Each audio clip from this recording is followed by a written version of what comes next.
Amendment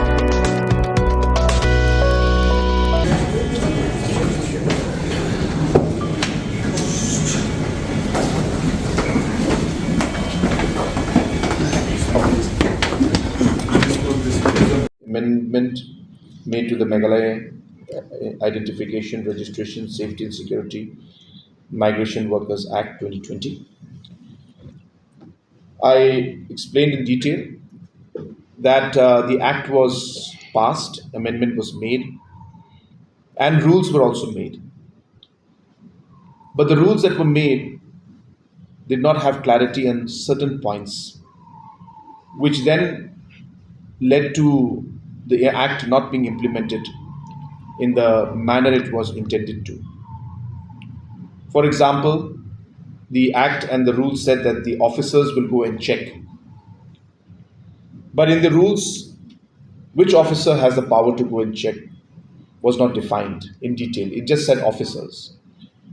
So for the Labour Department, it became difficult to assess on their own who should go and check. Can any officer from that Labour Department check, or does it have to be a certain rank? We clarified those aspects in the new amendments that we have cleared. And now that those amendments, so this is just one example. Second example is of the police check and verification. So we have clarified that there'll be two options. The first option is the SP of that district from where the person belongs, if they will give a police verification. And if that becomes a challenge, then the CCTNS network, which is the criminal tracking network, where it's a nationwide network where all state police mandatorily need to upload all the records of all the criminals on that network. The local police can verify through that particular CCTNS network and give a police verification. So this also has been incorporated. So like that, 3-4 areas have been incorporated, and the implementation of this after maybe a month or 2 months of, maybe a month or I don't expect 2 months, but maybe months time, the training and the overall orientation will be given to the officers concerned, and we should be able to see the rollout of the implementation of this. Number 4 was regarding the recruitment in NIGRIMS. It's a process that is conducted, of course, by NIGRIMS. It's an independent institution, and it does not come under the government of Meghalaya. But the union was keen that government of Meghalaya should take up this matter with central government. And I informed them that I had met the union minister last week and shared the concerns and the different recruitment processes.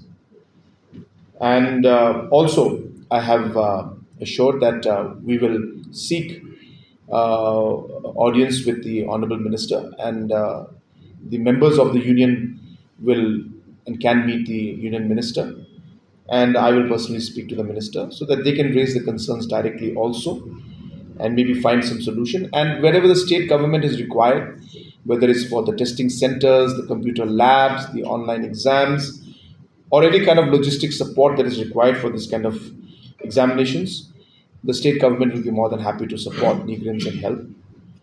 So all these matters were discussed and clarified. And as I said, we have also decided that we will facilitate the process of a meeting with the Union Health Minister. The 5th was regarding the transparency and recruitment process. So I informed them that we had already taken decision. For grade D is already being implemented. For grade C, we have taken a decision that from 1st of January 2027, all interview notifications that come out from that day onwards, for grade C, non-technical posts, the interview will be abolished, and this decision has been taken already. I also informed them that the standard operating procedures for the DSC has also been cleared, and further, this will be adopted by the different recruitment boards. Also, at the same time, there were some reforms in the NPSC that were mentioned. I shared with them that the committee that was part of the reforms committee for NPSC had suggested to us 23 reforms, and out of the 23 reforms, 19 have already been implemented, and 4 are under consideration. So a large number, majority of the reforms have been implemented.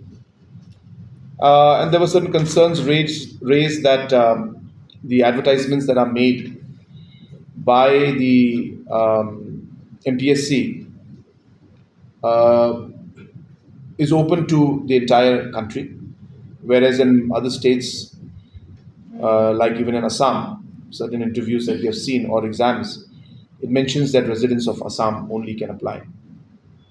So, of course, there are certain legal hurdles there, which we shared with the members. And I informed them that next week uh, the Deputy Chief Minister, Preston Tinsong, will be discussing this matter in more details so that we can find a legally strong ground on which we can implement this.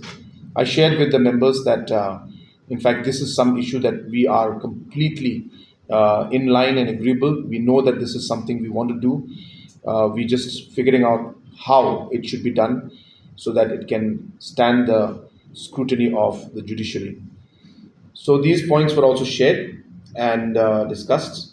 So with that, of course, we concluded the meeting, and the union members have urged and requested that this dialogue should continue. There were 20 points that they had mentioned in the beginning, out of which they've picked 5 only. The other 15 also they would like to talk.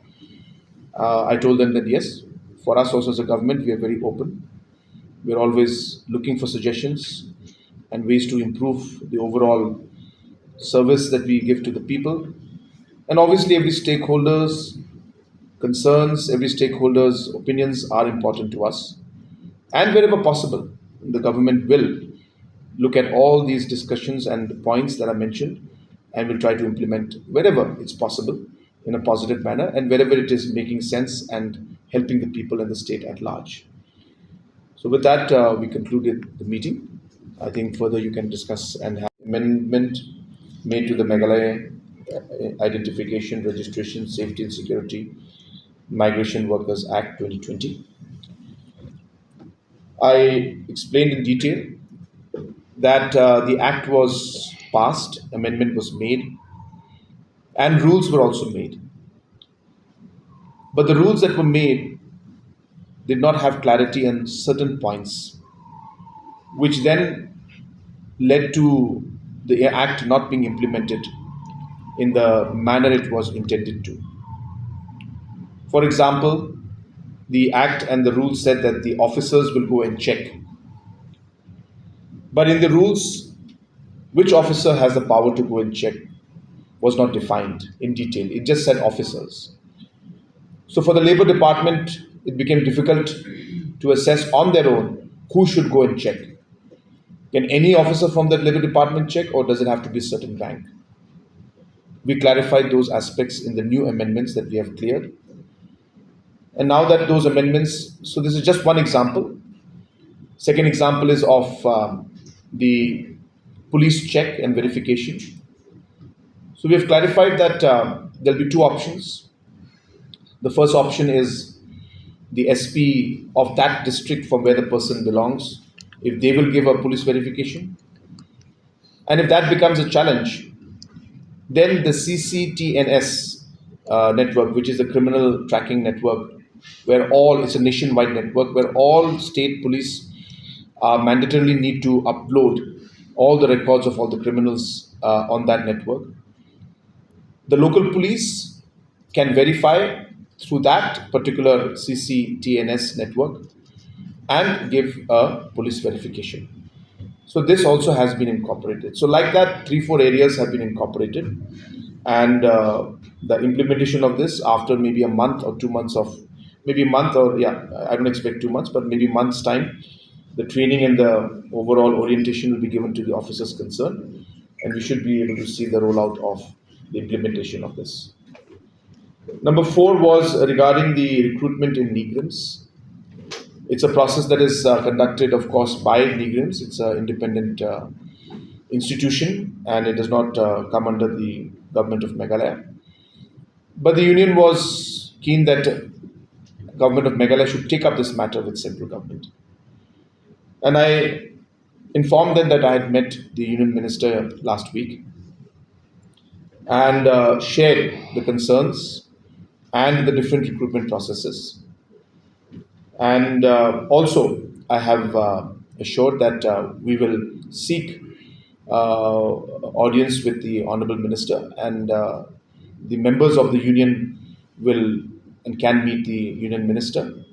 And I will personally speak to the minister so that they can raise the concerns directly also and maybe find some solution. And wherever the state government is required, whether it's for the testing centers, the computer labs, the online exams, or any kind of logistic support that is required for this kind of examinations, the state government will be more than happy to support Nigrians and help. So all these matters were discussed and clarified. And as I said, we have also decided that we will facilitate the process of a meeting with the Union Health Minister. The fifth was regarding the transparency and recruitment process. So I informed them that we had already taken decision. For grade D is already being implemented. For grade C, we have taken a decision that from 1st of January 2027, all interview notifications that come out from that day onwards for grade C, non-technical posts, the interview will be abolished, and this decision has been taken already. I also informed them that the standard operating procedures for the DSC has also been cleared, and further, this will be adopted by the different recruitment boards. Also, at the same time, there were some reforms in the NPSC that were mentioned. I shared with them that the committee that was part of the reforms committee for NPSC had suggested to us 23 reforms, and out of the 23 reforms, 19 have already been implemented and 4 are under consideration.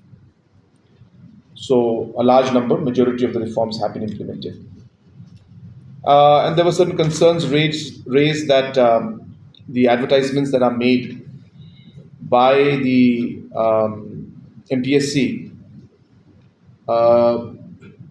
is open to the entire country, whereas in other states, like even in Assam, certain interviews that we have seen or exams, it mentions that residents of Assam only can apply. So, of course, there are certain legal hurdles there, which we shared with the members. And I informed them that next week the Deputy Chief Minister, Preston Tinsong, will be discussing this matter in more details so that we can find a legally strong ground on which we can implement this. I shared with the members that, in fact, this is some issue that we are completely in line and agreeable. We know that this is something we want to do. We just figuring out how it should be done so that it can stand the scrutiny of the judiciary. So these points were also shared and discussed. So with that, of course, we concluded the meeting, and the union members have urged and requested that this dialogue should continue. There were 20 points that they had mentioned in the beginning, out of which they've picked 5 only. The other 15 also they would like to talk. I told them that yes, for us also as a government, we are very open. We're always looking for suggestions and ways to improve the overall service that we give to the people. And obviously, every stakeholder's concerns, every stakeholder's opinions are important to us.